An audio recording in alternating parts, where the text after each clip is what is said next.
My name is Eddie. I'm a hip, cool guy. We're new at 6. We're learning Darius McCrary, the actor who played Eddie Winslow in the 90s TV hit Family Matters. Clearly, Mr. McCrary is not attending to his Family Matters, Family Matters, Family Matters, Family Matters. Fugitive arrest near the U.S.-Mexico border. According to People, he's being held at a San Diego jail without bail. The 49-year-old was arrested Sunday. Remember when Eddie Winslow was strutting to the Winslow kitchen and you'll hear that infectious laugh track on Family Matters? For 9 straight glorious seasons, that smile felt absolutely bulletproof, didn't it? It was a staple of our Friday nights, a comforting presence in our living rooms. Fast forward to today, and that same familiar face is staring out from a San Diego mugshot. But trust me, there's no laugh track in sight this time. The silence is deafening. How does the cool big brother we all grew up with, the one who taught Urkel how to be smooth, end up in handcuffs at the border, facing felony charges? It's a question that hurts to even ask, isn't it? Stick around, because this isn't just a story about an arrest. It's a tragic look at the unforgiving arc of a 90s star and how quickly the spotlight can dim. Darius Creston McCrary burst into the scene, born on a sunny May 1st, 1976 in Walnut, California. His house just wasn't only a home, it hummed with the music, a vibrant, soulful soundtrack to his childhood. His dad, Howard, was a jazz pianist. His dad, Howard, filled all of their days and lives with smooth melodies. His big brother, Donovan, well, he was already navigating the acting world with an agent by the tender age of 10. So it really wasn't a surprise that Darius grabbed the acting bug early. He snagged a National Soda commercial at just 9 years old, a taste of the big time. Then came the big screen. He landed the role of Scam opposite the legendary Robert Conrad in the 1987 buddy flick, Big Shots. A year later, he was holding his own, sharing scenes with none other than Gene Hackman in the powerful drama, Mississippi Burning. Mississippi Burning.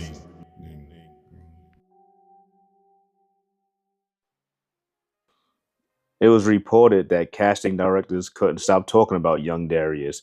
The consensus was always the same: natural charm, zero nerves. He just had it. So when ABC came knocking, looking for a big-hearted, slightly mischievous teenager, Darius walked in, flashing that signature sideways grin, and just like that, he instantly became Eddie Winslow.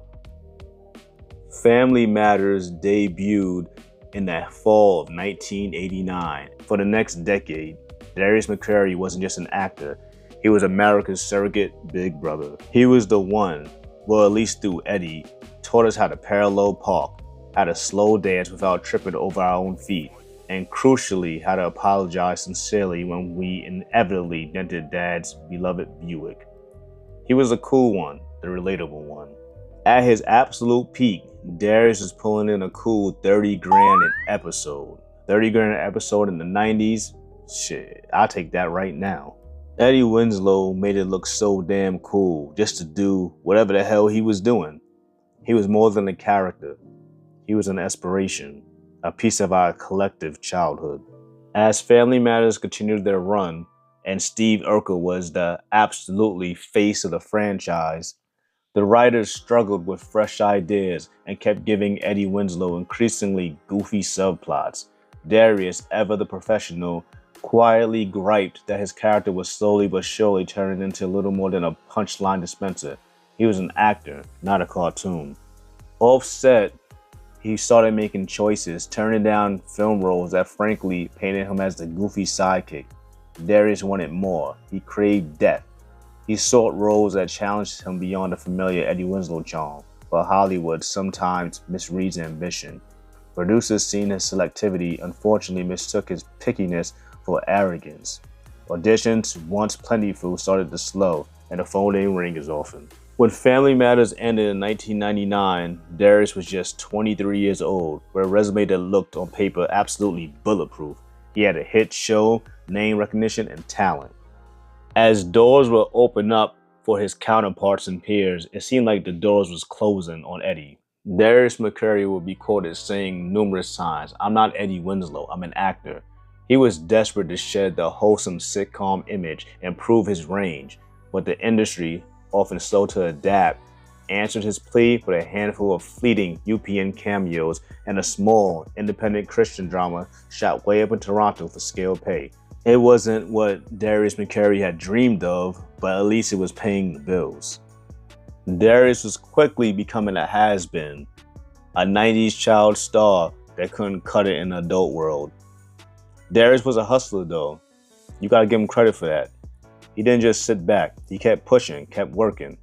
He lent his voice to the iconic character of Jazz in Michael Bay's 2007 blockbuster Transformers, bringing a beloved Autobot to life. Now I know good and damn well Darius was saying, put me in the movie as an actor. You got me playing a goddamn robot. You got Tyrese out here in the damn movie. Put me in the movie. Darius also got a role with the legendary Robert De Niro in the intense crime thriller 15 Minutes. And then he made the jump to daytime television, stepping into the dramatic role of Malcolm Winters on The Young and the Restless from 2009 to 2011. So yeah, there was money coming in. He could pay his bills, but it wasn't a tsunami of wealth and opportunity he might have expected after being a household name for a decade. It was a steady stream, not a flood. By 2011, the financial pressure began to mount, hitting hard. Child support obligations for his daughter Zoe and spousal support for his first wife, Juliet, starting to feel like an insurmountable weight. The arrears continued to pile up and the constant nagging reminder of debts continued to grow. Court filings from 2013 paint a stark picture. A bench warrant was issued for a staggering $12,000 in unpaid support. He narrowly avoided jail time, cutting a last-minute check, a frantic scramble to stay free.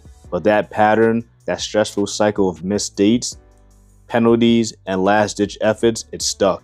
It became a recurring theme in his life, a shadow looming over his efforts to rebuild. Like, what I don't get is, we got actors like Gravy, who played Biggie in The Notorious. I forgot Gravy's real name, but he's doing just fine in all kinds of low-budget hood movies. Like Darius, getting these low-budget, getting these movies, man, just getting them. In 2018, another public storm. His second wife, Tammy Bronner, filed explosive documents accusing him of endangering their toddler. It was a devastating blow to his public image. Darius vehemently denied everything, countersuing for defamation, but the damage was already done. The headlines screamed, painting him as a volatile, unreliable, and dangerous. In Hollywood, perception is everything, and this perception was toxic. Roles which had already been a struggle to secure dried up again, this time almost completely. The calls stopped, the auditions vanished. Instead of film sets and TV studios, his calendar filled with club host gigs in Atlanta, a far cry from primetime stardom. He also poured his energy into a string of GoFundMe campaigns, desperately trying to crowdfund an independent film that sadly never quite took off. Darius McCrary was married numerous times. How can we forget when he married Superhead, aka Corinne Steffens? They were only married for 2 years, from 2009 to 2011. If you don't know who Corinne Steffens is, just look at her nickname, Superhead. Jada said it best. I know a chick named Superhead. She give... I'm not going to finish the rest of that. This woman rose to the top, talking about all her flings, we could call them, with rappers. In 2011, Steffens was granted a restraining order against McCrary after claiming he harassed and stalked her, including waiting outside of her home and sending threatening emails. You know a man is at his bottom when he marries a woman named Superhead. You know, all-time simp move. And also, how can we not forget when McCrary was linked to Sydney Starr? For those who don't know Sydney Starr, she was a, let's say, an influencer before influencers became popular. But what she was really famous for was being a transgender woman claiming to have slept with multiple rappers. In October 2021, Starr claimed that she and McCrary had been dating for nearly a year. A representative of McCrary released a statement to the Shade Room denying the claims and accused Starr of desperate attempts to get it on reality television. According to the rep, the two had only an amicable friendship. In May 2024, McCrary and Starr posted a provocative video on social media promoting Starr's OnlyFans account, which once again fueled dating speculation and drew mixed reactions. Listen, we see a dude that was on the top of his game, got married once, got divorced, got married again, got divorced. He had seen the hit rock bottom and then marry a goddamn video hoe. And then after that didn't work, he was linked to goddamn Sydney Star. My. How you could be on the top one day and be down the next. And that brings us to October 5th, 2025. A seemingly ordinary day until U.S. Border Patrol agents flagged a white Escalade heading south on Interstate 5. Inside of the vehicle sat Darius. He was returning from Tijuana, where he'd been taping an episode for his podcast about racial justice, a project he clearly believed in, a testament to his continued drive for purpose. The officer ran his name, a routine check that quickly turned anything but routine. What popped up? A 2024 child support bench warrant, classifying him as a felony fugitive. Mike Epps said it best in one of his stand-ups, when he said, child support's worse than the goddamn FBI. Court records would later show he missed a crucial September hearing. His rep, scrambling to explain, stated that the notice for the hearing arrived while Darius was bedridden, battling a severe case of COVID. But the judge, perhaps having heard similar excuses before, had already made a decision. His license was suspended and a no bail order was issued. There was no negotiating. Darius was arrested and booked into the San Diego Central Jail, where he remains right now. Bail unequivocally denied, awaiting extradition back to LA County. What I never got about child support is they suspend your license. Now you can't drive to work. Like, I never got this. As a man that battled with child support in the past, it's just all bullshit. But you gotta be careful who you lay down with. And when you make those responsibilities, you gotta make sure you pay them. Darius McCrary's mugshot was released to the world. The image spoke volumes, a chilling tableau of life veering drastically off course. So it's been reported that Darius owes 38 grand in arrears. I feel bad for him, but then again, I don't. I was working goddamn Lyft and still paying my child support. Man, you a well-known actor. Surely you could have paid your shit, boy.